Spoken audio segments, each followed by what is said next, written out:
Seguimos falando no assunto, não é? Os vetos presidenciais à lei do licenciamento ambiental. E quem está ao vivo para participar aqui com a gente no nosso jornal é o jornalista Leandro de Souza. Leandro, já chegando aqui, muito boa tarde, Leandro, bem-vindo. O governo chegou então a dizer, não é, Leandro, que trabalharia com um texto em conjunto com o Congresso. Fala para a gente como é que está essa questão. Agora é negociar, Simone. Boa tarde para você, muito obrigado. Uma ótima tarde também para quem está conosco. Já está publicado em edição extra do Diário Oficial da União o projeto de lei e também a medida provisória que irão tapar os buracos que foram provocados aí pelos vetos feitos pelo presidente da República a diversos dispositivos da nova lei do licenciamento ambiental aqui no país.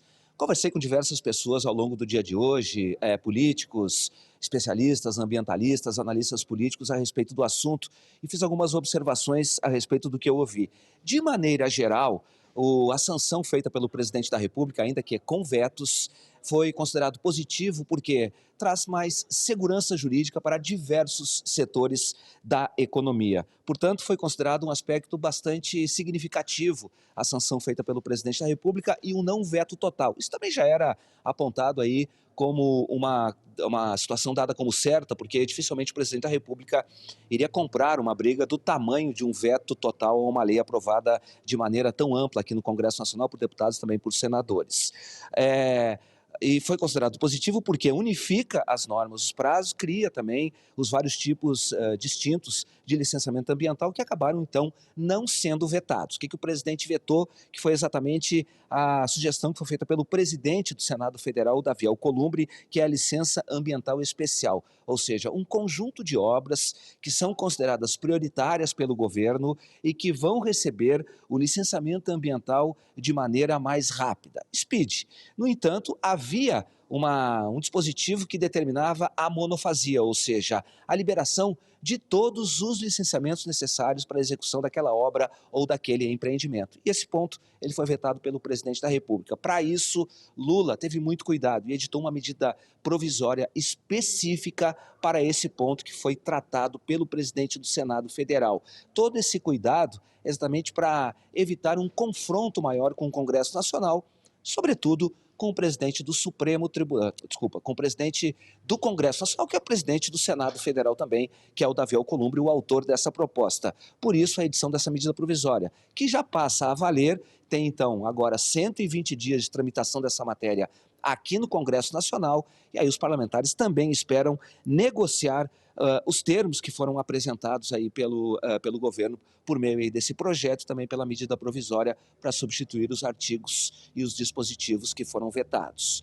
O que eu consegui tirar também das conversas que eu tive ao longo do dia de hoje é que a decisão do governo, de certa maneira, veio para acalmar, ou seja, jogar também a favor aí, de certa maneira, para o público, para os ambientalistas que apoiam o governo federal. E, de certa maneira, reafirmar o compromisso que o governo tem em relação à COP30.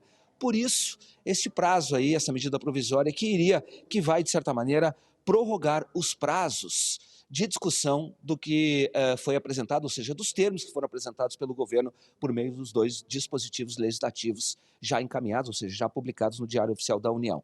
Também consigo perceber, é uma percepção de que os riscos de uma derrota para o governo neste momento, desses vetos que foram feitos ou dos dispositivos que o governo pretende substituir em relação ao que foi vetado, eles continuam bastante elevados. Agora, um acordo, uma negociação, iria naturalmente diminuir muito o risco de judicialização. Por quê?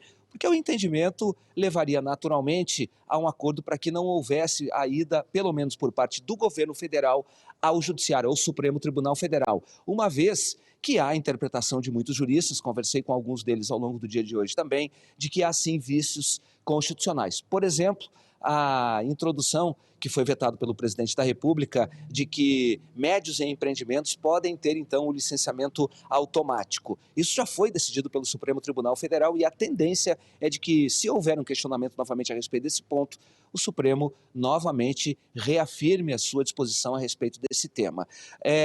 Os vários setores também com os quais eu conversei ainda estão analisando quais foram os impactos desse veto do presidente da República em relação à lei. Por exemplo, o setor de mineração, que pediu para o presidente da República não vetar o projeto de lei e acabou vendo, então, esses 60 dispositivos sendo obstruídos pelo presidente, ainda disse que está analisando com maior profundidade e que vai emitir uma nota a respeito do assunto, mas ainda não tem um posicionamento claro a respeito disso. Também procurei aqui a presidência do Senado Federal para saber do presidente do Senado qual é a posição dele a respeito do veto do presidente da República a pelo menos uma parte daquele dispositivo apresentado por ele, Davi Alcolumbre, a esta nova lei. O presidente do Senado até agora, ou pelo menos a comunicação da presidência e o presidente, claro, por meio da comunicação, ainda não se manifestou a respeito deste assunto.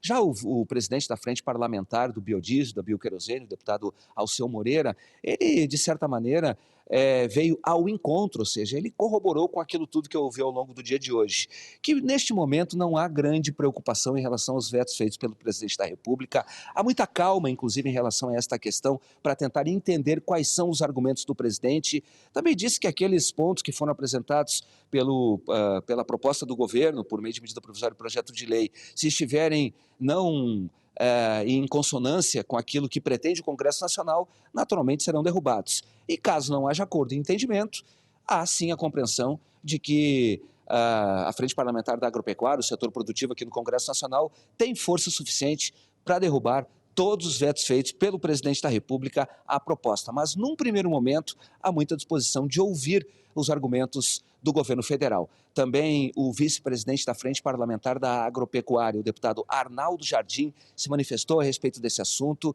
A gente tem um trechinho do que ele disse, vamos assistir? Muito questionamento aconteceu. Estão desmontando os cuidados ambientais, estão deixando para lá uma série de exigências.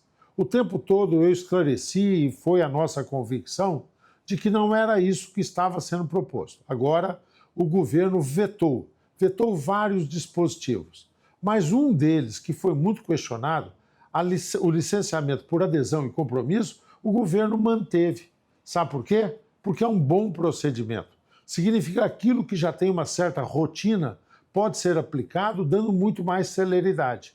E há um outro dispositivo que também havia sido criticado, o licenciamento ambiental especial, que se refere a algumas obras muito estratégicas. Também o governo reconheceu que é importante tê-lo, estabeleceu dispositivos, procedimentos, e eu nada tenho contra isso. Agora, depois desses vetos, que infelizmente comprometeram algumas questões, mas que deixaram claro que não havia nenhum abrandamento de exigências, nós vamos analisar os vetos e esperar a proposta que o governo diz que vai encaminhar. Espero que o resultado final disso seja manter cuidados ambientais, mas agilizar procedimentos, quebrar essa burocracia longa, extensiva, que alguns acham que preserva o meio ambiente, mas que muitas vezes, pelo seu detalhamento e pela sua dificuldade de ser aplicada, tem um efeito inverso, ou seja, exatamente faz com que as pessoas não cumpram cuidados ambientais.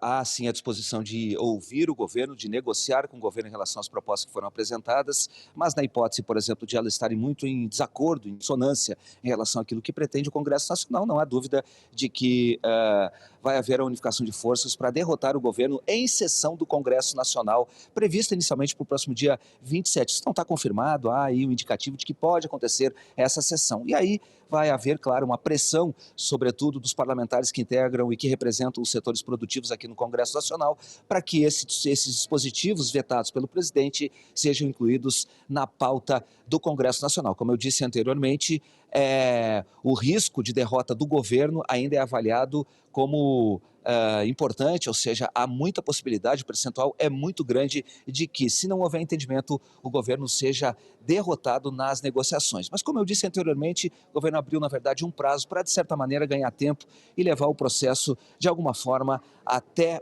as vésperas da COP30, que, para alguns analistas, é um fator importante no processo de negociação. Mas o governo, claro, vai ter que ter muita habilidade para negociar, porque, como eu disse anteriormente, voto para derrotar esses vetos, não há dúvida de que o Congresso Nacional tem e tem de sobra, Simone. Eu volto com você aí no estúdio, lembrando também que ainda que haja a disposição de negociação em relação a esse tema, vai ter que ter muita habilidade por parte do governo federal, Simone. Tá certo, negociações só começando novamente, não é, Leandro? Muito obrigada pelas informações, bom trabalho para você, qualquer coisa aciona a gente aqui, viu?